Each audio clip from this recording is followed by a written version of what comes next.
শেখ হাসিনা সর্বশেষ এমন একটা বক্তব্য দিয়েছেন আওয়ামী লীগের নেতাকর্মীকে উদ্দেশ্য করে।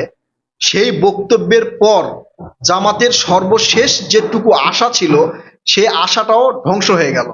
জামাত মনে করেছিল যে আমরা এই নির্বাচনে আওয়ামী লীগের কিছু ভোট পেয়ে হয়তো কিছু আসনে জয়ী হয়ে তারা পার্লামেন্টে যাবে, কিন্তু শেখ হাসিনা সেই মানে হাতে ছাই ঢেলে দিয়েছে। বলতে পারেন যে আশায় গুড়ে বালি হয়ে গেছে জামাতের। শেখ হাসিনা কি বলেছে সেটা পরে বলি। শেখ হাসিনার এই বক্তব্য শোনার পর আওয়ামী লীগ সমর্থিত যে সকল সাধারণ ভোটারেরা বা সাধারণ জনগণ ছিল, তারা এখন এই এনসিপি এবং জামাতকে উদ্দেশ্য করে কি বলছে সেটা একটু শোনেন। জামাতের কাছে গেছেন কেন?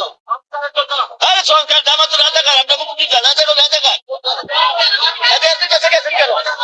আপনারা আছেন তো ভালো, আপনার তো ভালো ছিলেন। শেখ হাসিনা যখন ক্ষমতায় ছিল তখন আওয়ামী লীগের অনেক নেতাকর্মীরা দুর্নীতিতে জড়িয়ে পড়েছিল, যার জন্য পুরো আওয়ামী লীগের দুর্নাম হয়েছে। আওয়ামী লীগের বিরুদ্ধে আওয়ামী লীগের নেতাকর্মীরা আওয়ামী লীগের সমর্থকেরাই কিন্তু ফুঁসে উঠেছিল। তাই তারা আওয়ামী লীগকে সমর্থন করলেও চাচ্ছিল না যে আওয়ামী লীগ ক্ষমতায় থাক। শেখ হাসিনা যখন চলে গেল এবং এই 5 আগস্ট যখন ঘটলো ছাত্রদের নেতৃত্বে, তখন ছাত্রদেরকে কিন্তু এই সাধারণ জনগণ আওয়ামী লীগের নেতাকর্মীরা সহযোগিতা করেছিল, সেটা অনেক ভিডিওতে আমি বলেছি।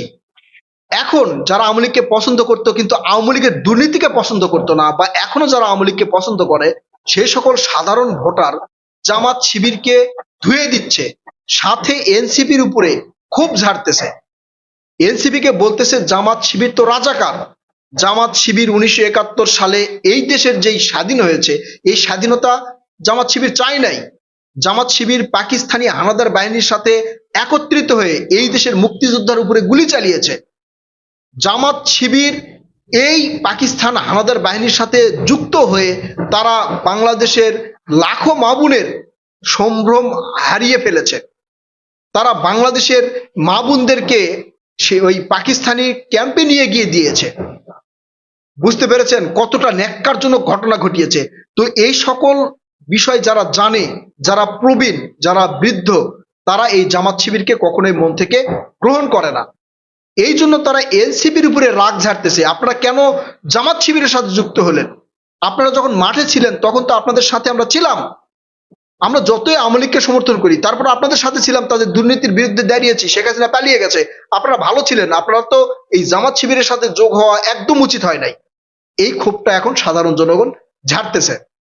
এখন শেখ হাসিনা কি বক্তব্য দিয়েছে? শেখ হাসিনার প্রথম একটা বক্তব্যের কিছু অংশ শোনেন। কোন নেতাকর্মী ভোট দেবে না, আমরা ভোট দেবো কোথায়? শেখ হাসিনা এখানে বলেছে এই ত্রয়োদশ জাতীয় সংসদ নির্বাচনে আওয়ামী লীগ অংশগ্রহণ করতে পারবে না বলে ঘোষণা করেছে অন্তর্বর্তীকালীন সরকার। এখন যেই নির্বাচনে নৌকা প্রতীক থাকবে না, যেই নির্বাচনের ব্যালটে নৌকাতে মানুষ সিল দিতে পারবে না, সেখানে আওয়ামী লীগের নেতাকর্মীরা কোথায় ভোট দিবে? আমরা কাকে ভোট দিব? এই প্রশ্ন কিন্তু ছুড়ে দিয়েছিল শেখ হাসিনা। ছুড়ে দেওয়ার পর শেখ হাসিনার সর্বশেষ একটা বক্তব্য দিয়েছে। এই বক্তব্যের কারণে একদম স্পষ্ট হয়েছে যে আওয়ামী লীগের নেতাকর্মীরা আর জামাতকে ভোট দিবে না। জামাত কিন্তু একটা কৌশল অবলম্বন করেছিল। এই কৌশলটা কি ছিল সেটা অনেকেই বুঝতে পেরেছেন। আমি আবারও সেটা আপনাদেরকে বলি। 5 আগস্টের পর যখন আওয়ামী লীগ এবং আওয়ামী লীগের শীর্ষস্থানীয় নেতাকর্মীরা বাংলাদেশ থেকে পালিয়ে গেল, অনেককেই গ্রেপ্তার করা হলো, অনেককেই জেলে রাখা হয়েছে, আবার অনেকের বিরুদ্ধে মামলা চলতেছে। এই বিষয়টা নিয়ে আওয়ামী লীগের পক্ষ থেকে নানা ধরনের বক্তব্য দেওয়া হয়েছে। এখন এই আওয়ামী লীগের বিরুদ্ধে সবচেয়ে বেশি মামলা করেছে কারা জানেন? আওয়ামী লীগের বিরুদ্ধে সবচেয়ে বেশি মামলা করেছে বিএনপির নেতাকর্মীরা।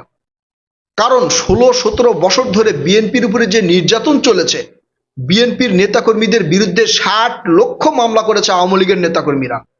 এই রাগ, এই ক্ষোভ থেকে বিএনপির নেতাকর্মীরা আওয়ামী লীগের নেতাকর্মীদের বিরুদ্ধে মামলা করেছে। এখন এই মামলা যখন বিএনপির নেতাকর্মীরা আওয়ামী লীগের বিরুদ্ধে করতেছিল, তখন এখানে জামাত এসে একটা সুযোগ নিয়েছে। জামাত কিন্তু ঝাঁকের কই, এরা গুপ্ত রাজনীতি করেছে আওয়ামী লীগের সাথে। আবার মানে ঘোলা পানিতে মাছ শিকার করার জন্য ওস্তাদ কিন্তু জামাতে ইসলাম। এই সুযোগে অর্থাৎ বিএনপির নেতাকর্মীরা যখন মামলা দিচ্ছিল, আওয়ামী লীগের নেতাকর্মীকে যখন গ্রেপ্তার করা হচ্ছিল, এই সুযোগে জামাতি ইসলাম আওয়ামী লীগের নেতাকর্মীদের কাছে গিয়ে দাঁড়িয়েছে। তারা বলেছে যে এই যে দেখেছেন বিএনপি কিভাবে আপনাদের উপর নির্যাতন করে, আপনাদের বিরুদ্ধে মামলা দিচ্ছে, আপনাদের বাড়িতে হামলা করছে। আমি আপনাদের পক্ষে আছি, জামাত আপনাদের পক্ষে আছে। জামাত যদি ক্ষমতায় যায় তাহলে আপনাদের আর কোনো সমস্যা হবে না, আপনারা দলে দলে জামাতে যোগদান করেন। অর্থাৎ বিএনপির সাথে জামাত, এই আওয়ামী লীগ যখন লেগেছে তখন এই জামাত সেই সুযোগটা ব্যবহার করেছে। জামাত মুখে মুখে বলতেছে আওয়ামী লীগকে বাংলাদেশে ফিরে আসতে দেওয়া হবে না। এখন জামাতের কথা শুনে বিএনপি যদি না বলে তখন সাধারণ জনগণ বা সবাই বলবে যে বিএনপি আওয়ামী লীগকে ফিরিয়ে আনার চেষ্টা করবে, এবং বিএনপি যে আওয়ামী লীগকে ফিরিয়ে আনার চেষ্টা করতেছে এই বিষয় নিয়ে কিন্তু তোলপাড় সৃষ্টি হয়ে গেছে সোশ্যাল মিডিয়ায়। আর এর কারণটাও আপনারা জানেন, সোশ্যাল মিডিয়ায় যে বট বাহিনী রয়েছে এই বট বাহিনীর ছড়িয়ে দিচ্ছে, বলতেছে যে আওয়ামী লীগকে বিএনপি ফিরিয়ে আনতেছে, আওয়ামী লীগের নেতাকর্মীদের বিএনপি শেল্টার দিচ্ছে। আরে ভাই, আপনারা একটু অ্যানালাইসিস করে দেখেন বিএনপির নেতাকর্মীরা যে পরিমাণ মামলা দিয়েছে আওয়ামী লীগের নেতাকর্মীদের বিরুদ্ধে, জামাত তার 1 ভাগও দেয় নাই, 100 ভাগের মধ্যে 1 ভাগও করে নাই।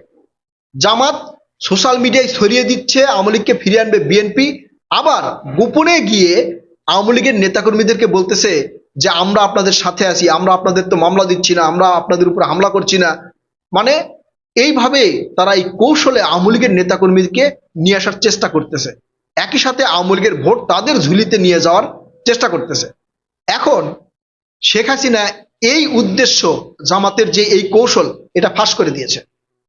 ফাঁস করে দিয়ে শেখ হাসিনা বলেছে, শেখ হাসিনা অবশ্য ডিরেক্ট বলছে কাউকে ভোট দেওয়ার দরকার নেই, ভোট কেন্দ্রে যাওয়ার দরকার নেই, তবে যারা যাবে তারা জামাত শিবিরকে যাতে ভোট না দেয়, 100% তারা যেন বিএনপিকে ভোট দেয়। এই বক্তব্যের পর এই জামাতের যে আশাটুকু ছিল যে আমরা হয়তো আওয়ামী লীগের ভোট নিয়ে একটু সংসদে যাব বা কিছু আসন পাবো, সেটা একবারে ধূলিসাৎ হয়ে গেছে।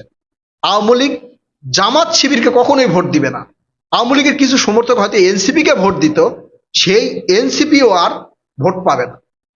একই সাথে এই কৌশল যখন বুঝতে পেরেছে চরমোনাই, ইসলামী আন্দোলন বাংলাদেশ চরমোনাই বুঝতে পেরেছে যে আওয়ামী লীগ তো এখন আর জামাতকে ভোট দিবে না, এই জন্য এরা যে জোটটা করেছিল এই জোটের মধ্যে ফাটল ধরেছে, ভাঙন ধরা শুরু হয়েছে।